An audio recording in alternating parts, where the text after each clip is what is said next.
ఆయన సో మొన్న పవన్ కళ్యాణ్ కోనసీమకు పోయినప్పుడు తెలంగాణ వాళ్ళకి సంథింగ్ ఏదో మాట్లాడారు. సో దాని గురించి మీరు ఏమంటారు అన్న? పవన్ కళ్యాణ్ అలా అనే మనసు కాదన్న. ఏంటంటే ఆయన చాలా ప్రెజర్, షూట్ ప్రెజర్ అవ్వచ్చు, సంథింగ్ పక్క ఏమొచ్చి చాలా తీసుకున్నారు ఆయన. ఇప్పుడు మినిస్టర్ పైగా చాలా తీసుకున్నారు, రాజ్యసభ చాలా తీసుకున్నారు ఆయన.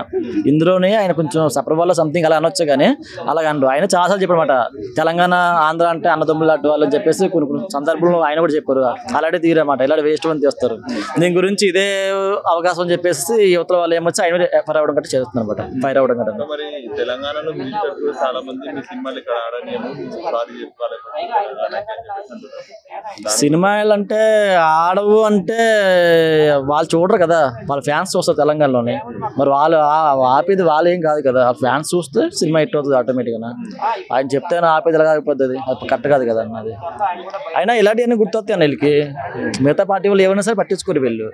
ఆయన ఏదో కొంచెం ప్రెజర్ లేదన్నది మాత్రం మా సీరియస్ తీసుకుంటున్నారు వీళ్ళు. సో దాని గురించి ఏమంటారు మినిస్టర్లు? మరి వాళ్ళైతే ఊరికినే అన్నారంటే మరి దాన్ని పెట్టి సందర్భం చూడాలన్న. మరి ఎందుకంటే ఆయన కావాలని మరి అనరు ఆయన.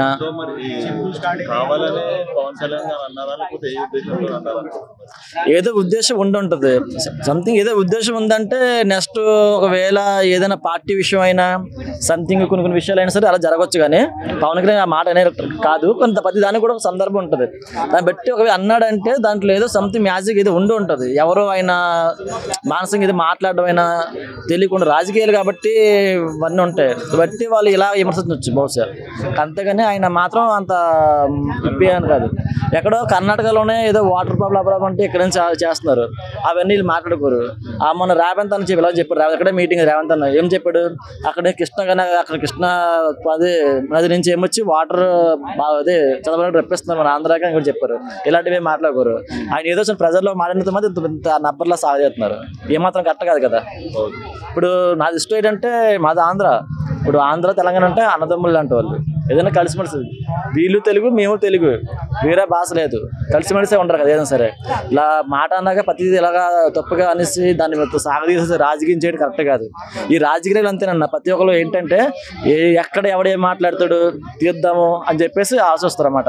దాన్ని బట్టి ఏంటంటే మరి ఇదంతా వాళ్ళు అనుకున్నట్టు ఏదో చేద్దాం అని చెప్పేసి తప్పుగా ప్రసారం అనుకుంటాను నేను. బహుశా మరి ఆయన ప్రజల్లో సంథింగ్ ఏదో మాట అనొచ్చు, మరి సంథింగ్ అయితే ఆయన దృష్టిలో తెలంగాణ అంటే మంచిగా కావాలని అనుకోవచ్చు. ఆయన ఫ్యామిలీ ఇక్కడ ఉంటారు కదా, చిరంజీవి గారు ఎక్కడ ఉన్నారు, పైగా ఈ పవన్ కళ్యాణ్ కూడా అక్కడే ఉన్నారు. వాళ్ళు కూడా తెలంగాణలో వాళ్ళు కూడా సొంత ఇల్లు ఉన్నాయి, ఆ ప్రాపర్టీస్ ఉంటాయి అవి ఇవి. బట్ వాళ్ళు కూడా అంత అలా అనే కాదు కదా, సంథింగ్ ఏదో అయ్యి ఉంటుంది, దాన్ని బట్టి ఇలా మాట్లాడుంటారు అన్న. నమస్తే అన్న. నమస్తే అన్న. సో రీసెంట్ గా పవన్ కళ్యాణ్ గారు కోనసీమకు వెళ్ళినప్పుడు అక్కడ ఒక మాట అన్నారు, అది రెండు రాష్ట్రాల మధ్య భేదాన్ని తీసుకొచ్చే విధంగా చాలా తీవ్ర స్థాయికి వెళ్ళిపోతుంది. అసలు ఆ మాట మీద మీ ఒపీనియన్ ఏంటి? దిష్టి తగిలింది అనుకోవచ్చు నిజంగా తెలంగాణ వాళ్ళు? అంటే అన్న, right no we are in technology stage అన్న. సో సైన్స్ టైంలో ఈ దిష్టి, మూఢనమ్మకాలు, చేతబడులు నేను నమ్మను. సో దాని గురించి పెద్ద కాంట్రవర్సీ చేయడానికి అయితే ఏం లేదు. అంతకుమించి తెలంగాణ మినిస్టర్లు అందరూ పవన్ కళ్యాణ్ సారీ చెప్పాల్సిందే పక్క, లేకపోతే మీ సినిమాలు కూడా నడవని మినిస్టర్ అది జస్ట్ ఒక 10 to 20%. అంటే పవన్ కళ్యాణ్ గారు అంటే ఎవరికి పడదు, అండ్ డిప్యూటీ సీఎం లెవెల్లో ఉన్నారు కాబట్టి కొంతమంది ఓరలేరు కదా. సో అలాంటి వాళ్ళకి జస్ట్ దాన్ని ఎక్కువ ఇష్యూ చేస్తున్నారు అనమాట. అంటే న్యూస్ వాళ్ళకి న్యూసెన్స్ కావాలి, మన దగ్గర అయిపోయి రవి అయిపోయింది, ఇప్పుడు పవన్ కళ్యాణ్ నెక్స్ట్ ఇంకేదో ఉండదు. మరి పవన్ కళ్యాణ్ అది కావాలని అన్నాడా, లేకపోతే ఈ మాటలు అని చెప్పేసి వీళ్ళు కావాలని, అది ట్రెండింగ్ కావాలని చెప్పేసి అది జస్ట్ ఏదో కిడ్డింగ్ అన్నప్పుడు ఆంధ్ర వాళ్ళు వచ్చి చార్మినార్ చూస్తారు, చార్మినార్ దిష్టి తగిలి చార్మినార్ కులిపోతుందా అన్న? కులిపోదు కదా, అంతే. అంతకుమించి ఏం లేదు, దాని పెద్ద కాంట్రవర్సీ చేయాల్సిన అవసరం లేదు.